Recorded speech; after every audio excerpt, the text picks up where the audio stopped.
Welcome to the DCTV News at Noon program. I'm Kelsey Kiesling. And I'm Kendra Cook. Dolores County Broadcasting Network is the producer of DCTV with support from the Southwest TV Translator Association. If you have a news topic or event you'd like to see covered, give us a call. The studio number is 677-4119. Today's show runs Wednesday at noon and is uploaded to our YouTube channel and our DCTV News at Noon Facebook page to watch on demand. Today is October 3rd, 2018. And now the news at noon. From the Durango Herald, an estimated 80,000 Americans died of flu and its complications last winter, the disease's highest death toll in at least 4 decades. The director of the Centers for Disease Control and Prevention, Dr. Robert Redfield, revealed the total in an interview this week with the Associated Press. Flu experts knew it was a very bad season, but at least one found the size of the estimate surprising. The tally was nearly twice as much as what health officials previously considered a bad year, he said. In recent years, flu-related deaths have ranged from about 12,000 to 56,000, according to the CDC. Last fall and winter, the U.S. went through one of the most severe flu seasons in recent history. It was driven by a kind of flu that tends to put more people in the hospital and cause more deaths, particularly among young children and the elderly. The season peaked in early February, and it was mostly over by the end of March. Making a bad year worse, the flu vaccine didn't work very well. Experts nevertheless say vaccination is still worth it because it makes illnesses less severe and saves lives. From the Durango Herald, file photo of both Senators Gardner and Bennett. Now that the September 30th deadline has come and gone for renewal of the Federal Land and Water Conservation Fund, the Senate is taking another shot at finding a way to get the program back on track. On Tuesday, the Senate Committee on Energy and Natural Resources amended a bill that would fully fund and permanently reauthorize the program. The bill is sponsored by Democratic Senator Maria Cantwell of Washington State and has 47 co-sponsors, including both of Colorado's senators, Democrat Michael Bennet of Denver and Republican Cory Gardner of Yuma. The committee voted 16-7 to send the bill to the full Senate for consideration. Among the major changes in the Cantwell bill, the LWCF would no longer be subject to Congress's appropriations process. In the past, that's meant Congress has allowed the program to spend far less than it receives from its funding source, primarily offshore oil and gas revenues. In the most recent appropriations bill, Congress allowed the LWCF about $450 million of $900 million it could be putting into outdoor and recreation projects. In Colorado, more than 1,000 outdoor and recreational projects have been awarded grants from the LWCF over its 60-year history. Total funding for the 1,030 projects is estimated by the Colorado Division of Parks and Wildlife at more than $147 million for state projects and a total of $268 million for state and federal projects. Both Gardner and Cantwell are members of the Energy Committee that worked on the measure on Tuesday. The committee rejected amendments from Senator Mike Lee, a Utah Republican, to renew the LWCF for only 10 years, as well as to tap some of the program's funding for public lands maintenance. Gardner did not offer any amendments of his own.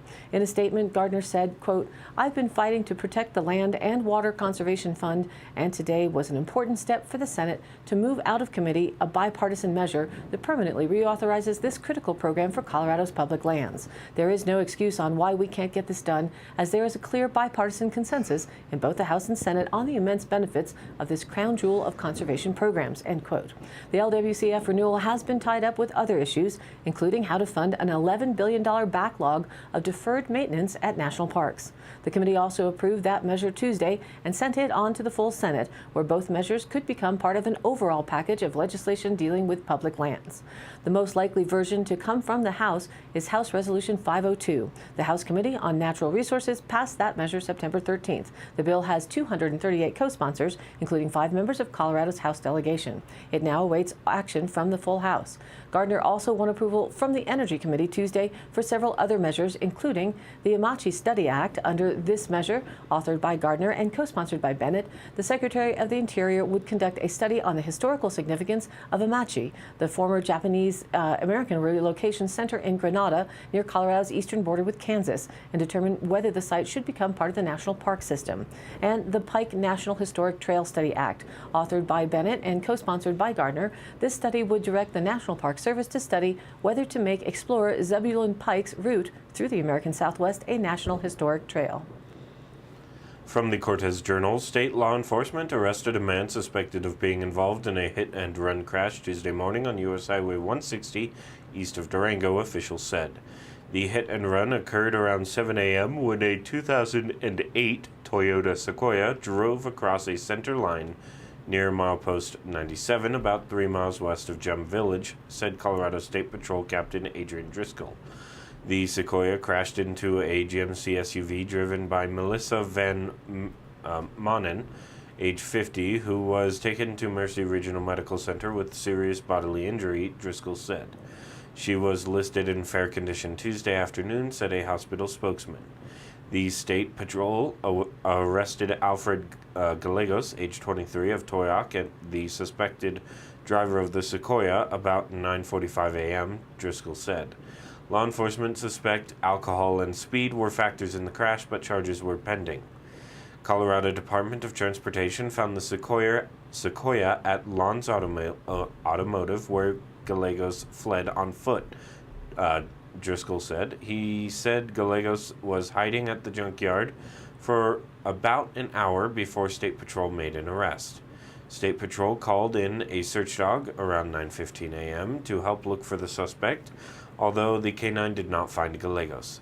Because the victim in the crash suffered serious bodily injury, law enforcement will pursue felony charges.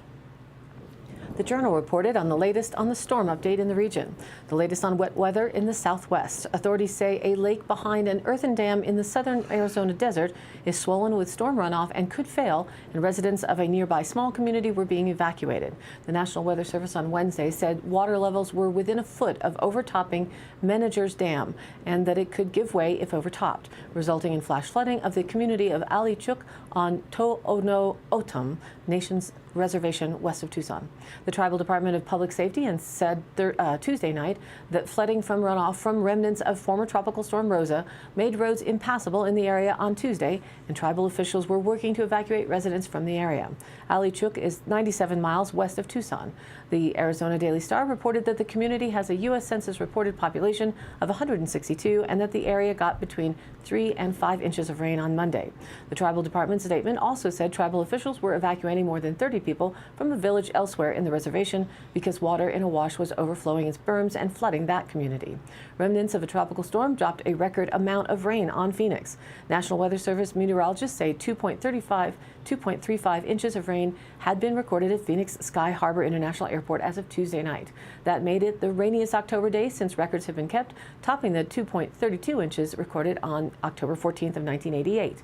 It also marked the 8th rainiest day in Phoenix's history for any date. Rainfall from Tropical Storm Rosa since Sunday totaled 2.63 inches by Tuesday night. That surpassed the total amount of rainfall recorded at the Phoenix airport during the entire Arizona monsoon season this year that runs annually from mid-June to the end of September, which I think we missed completely. The storm was expected to move out of Arizona by Wednesday afternoon and bring rain to Utah and Colorado. Locally at the DC TV studio, the rain gauge shows just under half an inch of rain so far in October at 0.46, and as the Journal reports, the major part of the rainfall was expected today. More on the weather segment coming up. According to the Cortez Journal, a man who admitted accidentally starting a wildfire that burned about 200 acres along the Colorado River has been sentenced to 80 hours of public service under a plea agreement. The Daily Sentinel reported that Mike Marlowe Mewborn was sentenced Monday after pleading guilty last month to damaging state parks property on Skipper Island near Fruita and starting a fire by burning used toilet paper in April. Chief Deputy District Attorney Jennifer Springer said the penalty reflected Mewborn's lack of a criminal history and his cooperation. In court, Mewborn again apologized and said he was surprised by how fast the fire grew out of control. He said he has burned toilet paper many times while camping in the northern Rockies and was shocked by how flammable conditions were. And now let's take a look at the weather. The National Weather Map shows that flash flooding up from Arizona and now pushing west a bit into Utah and up across northwestern Colorado, with southern California also targeted for flooding, no doubt due to the burn scars there as well. A low pressure system remains across the northern U.S., with potentially cooler weather being brought down to the Great Lakes region where severe thunderstorms are possible. Some rain activity is expected along the Gulf Coast, while much of the East Coast catches a dry fall day. Regionally, the hazardous weather outlook states scattered to numerous showers and thunderstorms will move through western Colorado and eastern Utah today and tonight, with the highest aerial coverage across northwest Colorado and northeast Utah. Locally, heavy rain and occasionally lightning will accompany these storms. A series of Pacific storms will move through the area, bringing rain and high mountain snowfall. The strongest of these storms are expected to affect western Colorado and eastern Utah on Thursday, and then again Sunday through next Tuesday. So our DCTV 5-day outlook shows today scattered showers, with thunderstorms also possible afternoon, cloudy and then gradually becoming mostly sunny with a high near 66. South-southwest winds 5 to 10 miles an hour, chance of precipitation around 30%. Tonight, a chance of showers and thunderstorms before midnight, and then showers likely and possibly a thunderstorm between midnight and 5 a.m., and then a chance of showers and thunderstorms after 5 a.m. Mostly cloudy with a low around 50, south winds 5 to 15 miles an hour, chance of precipitation raises to 60%. Thursday again, a chance of showers and thunderstorms before noon, then a slight chance of showers, partly sunny with a high near 65. South-southwest winds around 15 miles an hour, chance of precipitation around 50%.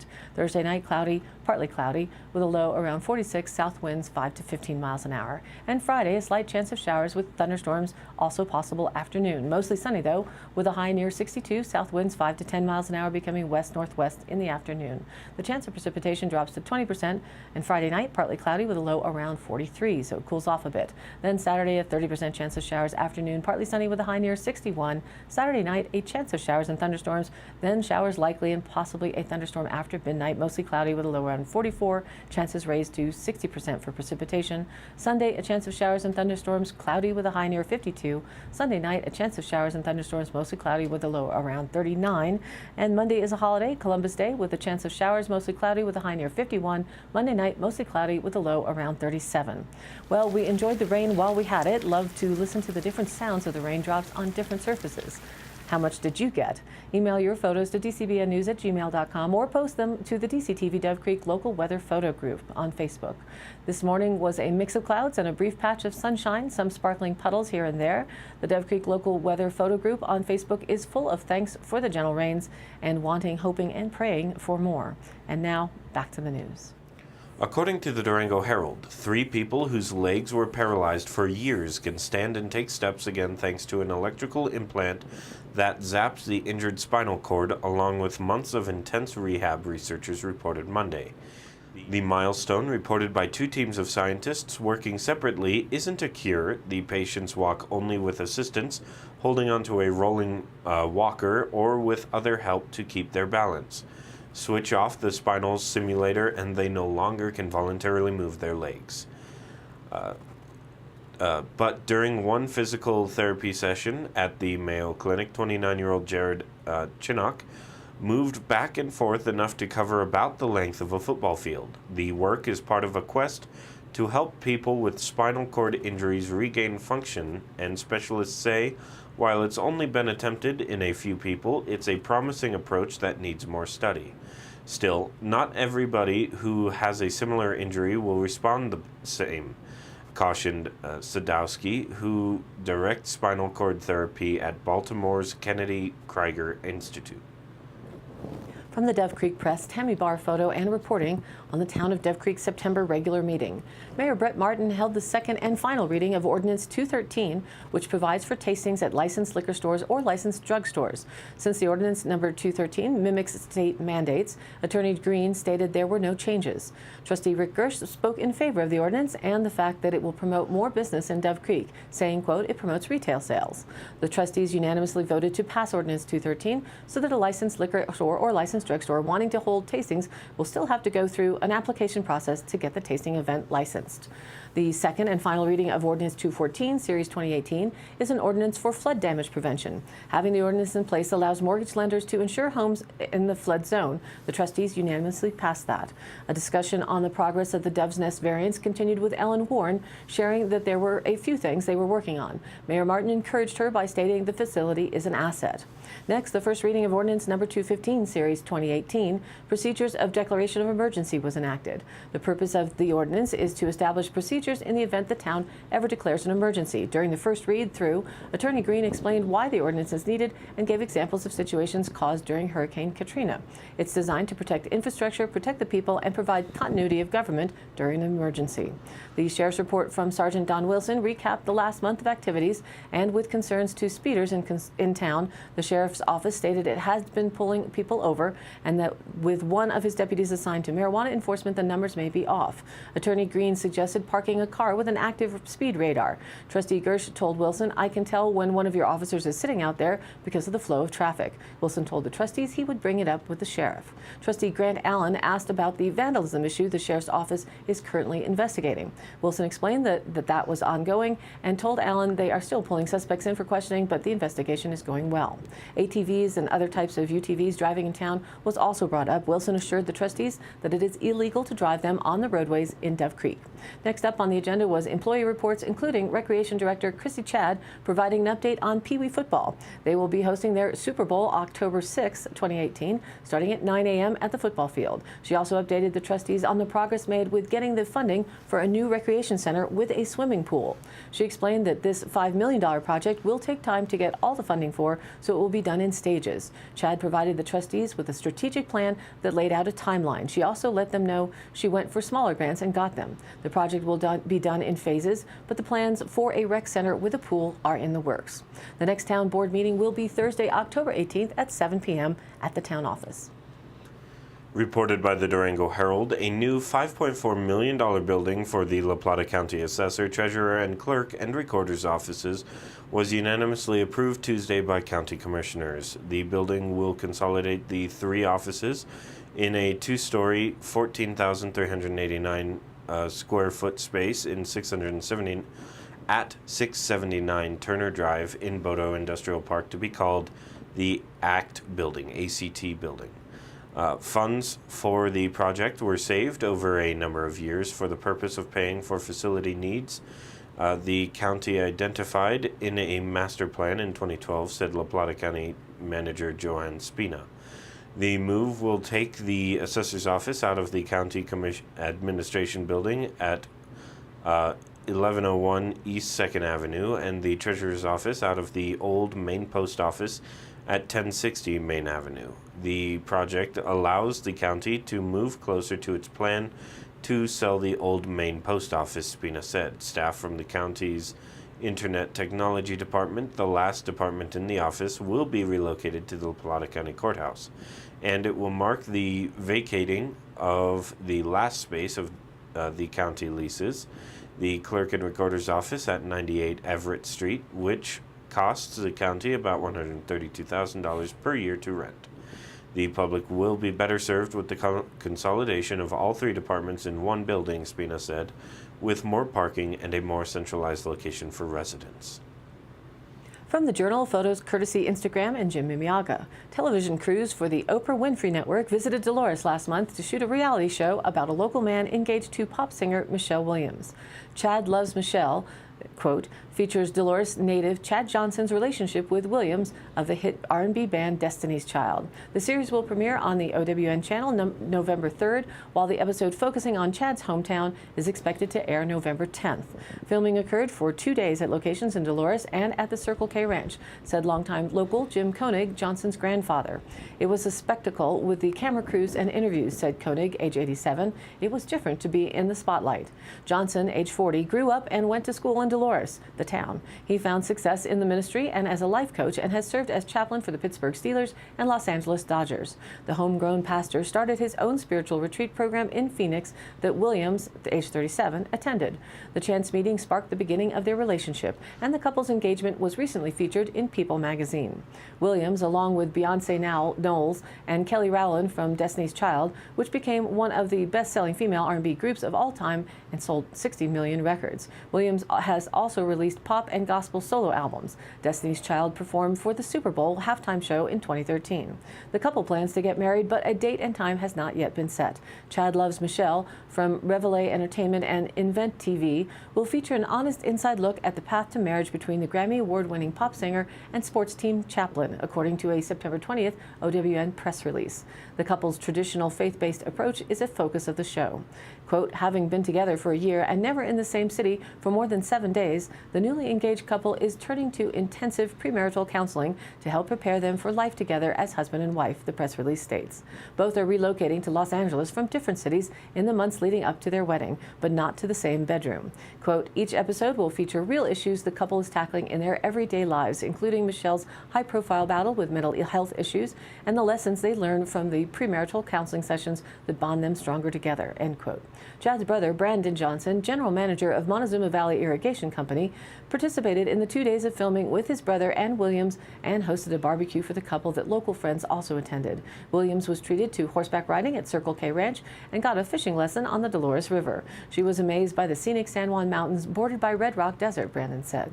Part of the filming was done at the popular burger joint, The Depot, in Dolores, Koenig said, and at his home on 5th Street. All the regular customers looked pretty surprised when they came in for lunch and saw the lights, microphones, and camera crews, Koenig said. Chad Johnson is the son of Monty and Barbara Johnson. And now for the Dolores County Sheriff's Roundup for the week of September 24th through the 30th. A resident reported finding 2 puppies 2 different times and notified animal control. A report of vandalism in Rico, deputies are investigating. A person reported a family member was overdue traveling between Monticello and Dove Creek. The individual returned safely to their own. An individual requested a welfare check on a family member. A report of livestock on the highway south of Dove Creek. The owners were notified. Received multiple reports of careless driving on Road 15. That concludes today's roundup. Stay tuned for continued updates. And today's High Canyon Country happenings, Sunday, October 7th, from 11 a.m. to 4 p.m. at Buckley Park. It's the 10th annual Apple Days Festival in Durango to celebrate our region's apple abundance, 21 million pounds this year. Feed our community, reduce waste, and save the bears. To celebrate, they invite you to spend Saturday harvesting apples from backyard trees and orchards.